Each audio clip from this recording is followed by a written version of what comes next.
What's up, everybody? Welcome to the Daily Huddle. I'm your host, Aaron. This is Ben. Let's get rolling. The Los Angeles Lakers dodge a massive bullet and get great news, Aaron, because today the coach that everybody thought the Lakers wanted passed him up to stay in college. So the news of the day is that Dan Hurley decided to choose coaching the UConn Huskies over the Los Angeles Lakers. And I think this is actually fantastic news. I don't particularly like the Lakers. Do you like the Lakers? Not a fan at all, no. But I think this is a really good move for the Lakers because, Aaron, tell me a time in NBA or NFL when you've seen like a head coach move from college to the professional ranks and actually like succeed. One of the only times I can think of was when Tom Izzo thought about going to the Cleveland Cavaliers, thought about it, all right? But he didn't end up going. But the big reason he thought about going was because he wanted to coach LeBron James. And now we see LeBron James with the Lakers, and look at every single coach he has went through. He has went through so many, all right? Because at the end of the day, he just wants someone who is going to do what he wants, Ben. 100%, man. I also think, like, had Hurley decided to go there, it really would have to be like a rebuild. And I don't like the Lakers. I'm a massive Denver Nuggets fan, but I think they are like one or two players away from actually like making a run in the West. We see, like, who would have guessed that it was going to be the Dallas Mavericks right now in the NBA Finals, not the Denver Nuggets. You're looking at the Phoenix Suns. The tires are falling off of that. Kevin Durant's going to jump ship. You're going to see a lot of moves in the West, and I think the Lakers are really just a player or two away, and Hurley would have torn that thing down to the studs, and we know in LA they are expecting championship banners being hung up there. They don't want to be playing second fiddle to the Los Angeles Clippers, and so I think this is a good move for them because you look at Patino didn't make it in the NBA. You look right. I don't think Harbaugh is going to succeed as a Chargers coach just because like the hoorah and like who's got it better than us, that doesn't work for like a bunch of grown men. You know what I mean? But that's all. It's also tough to say, Ben, because you look at Harbaugh, and I'm a Michigan State fan, but I'm going to say he was successful in the NFL. He could have been still coaching the 49ers, and I really, truly believe he'd still be successful. Also, you look at Pete Carroll. You look at Jimmy Johnson. Now, granted, I'm just throwing out a bunch of football. I'm a football guy, all right? I can tell. Like, you lift a lot of weights. Like, I try to. Yeah. These skinny arms. But anyways, you look at all these guys, and they've had success. I don't get me wrong. There's been times you look at, like, would you consider Billy Donovan a success? I mean, he was great at Florida. Yeah. But when it comes to being in the NBA, what's he really done? Yeah, 100%, man. Well, I think – so we're looking here, and it's funny to just like go through a couple of the like crazy random rumor mill here is always fun. And as we're doing this with two of us, we're just going to awkwardly, we'll get this better. We're just starting We'll figure it out. We'll figure out one of these days. But you're seeing here that there are people saying that this entire thing was all kind of like a conspiracy theory, like the moon landing. Yeah, that didn't happen. Definitely didn't or happen. Flat Earth, Kyrie, what? Whoa, for sure. Sorry. But hearing here that Hurley's about to drop a new book and that he's getting a new deal at UConn and he's friends with Woj. So maybe this entire thing wasn't really the plan all along.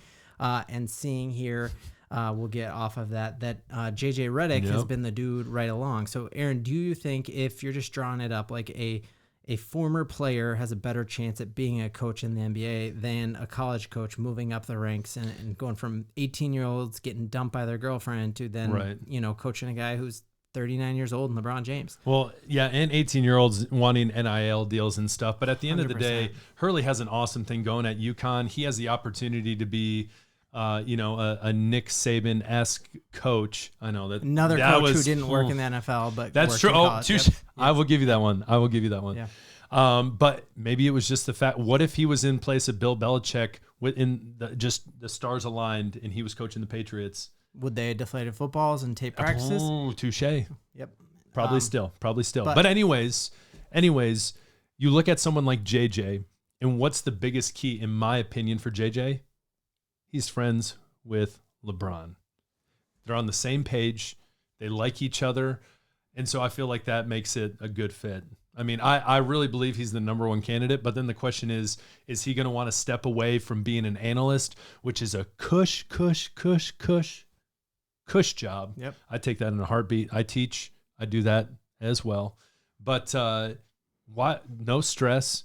You're doing this. You're giving opinions. You're breaking down film. You're doing all these different things. You're hanging out with Doris Burke. Come on now. Man, that girl's the GOAT. Yeah, right? And so when it comes down to it, is he going to want to leave? Yeah. I think for the chance to coach LeBron, really, and I think LeBron has like 1 or 2 runs left in him.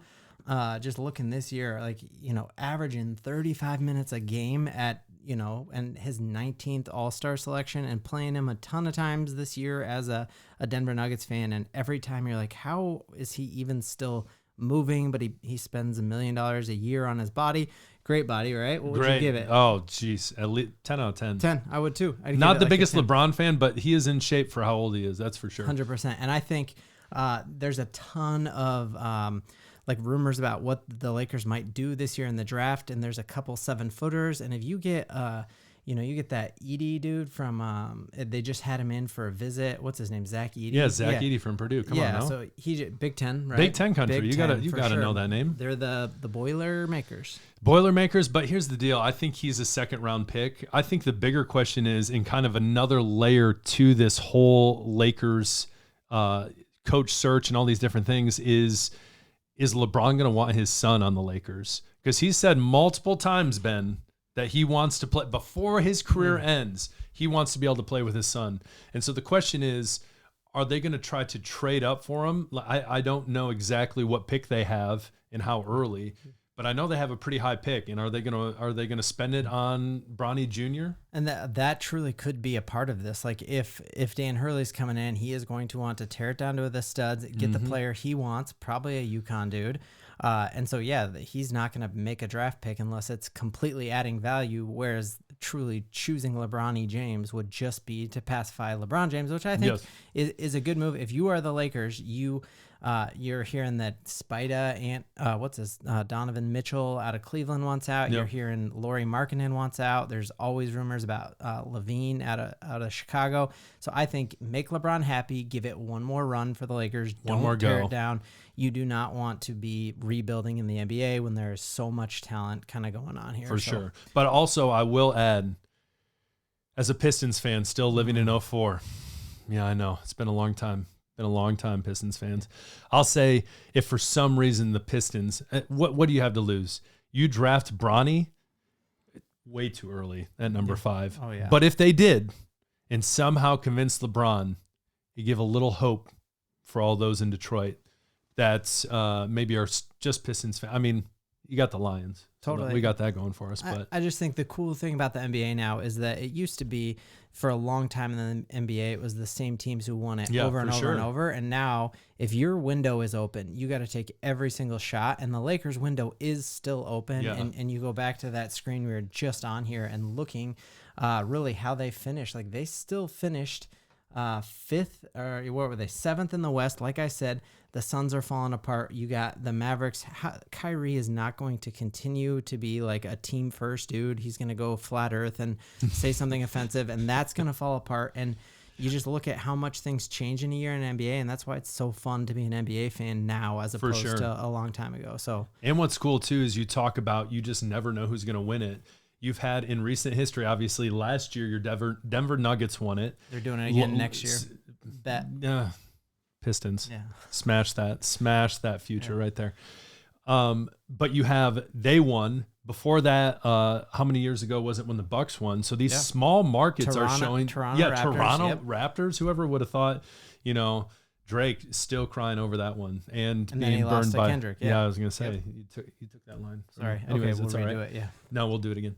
But anyways, so you just see these smaller markets that are able to step out and win, and so it's just wild how crazy the NBA just can flip over, like you said. Like you would have thought probably that the Golden State was going to dominate the West for how many years, and they did, but then they just it's done. Fell off a cliff. They're talking about a rebuild there in Golden State. So overall, I would say this is a great news for the Lakers. If you want the Lakers to be good next year, if you want, 10 years down the line, this could be horrible that Hurley could win a couple more at UConn. But I think it is a giant bullet dodge by the Los Angeles Lakers. What do you think?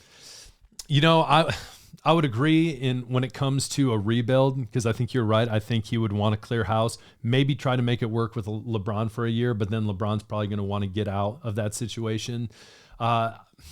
I'm not necessarily going to say it's a bullet dodged, but again, JJ, I think if he comes in, he's just going to appease LeBron. And so we'll see. We'll see what happens. Regardless, Lakers are going to be fine down the road. 100%. And we will keep you all abreast. I'll keep you all up. Yeah, I don't know. That's not even a thing to say. Aaron, what are we doing on this channel? Like, it's a little different. from Coach Wood. Tell us it's about it. a little different. So basically, this channel is we're just going to give you daily videos on the happening of sports. That might be NBA, NFL. We missed an opportunity with cricket. I don't know if anyone out there cares about cricket. Lord knows I could. I don't even know if I could explain the game, but Lord knows there's a big miracle type upset the other day by the U.S. And so, but things like that, whatever's big in sports might be one topic, it might be multiple, but this is the place to go, the Daily Huddle. Yep. Thanks so much. Smash that like button on your way out, and we'll catch you all on the flip side. See you guys tomorrow.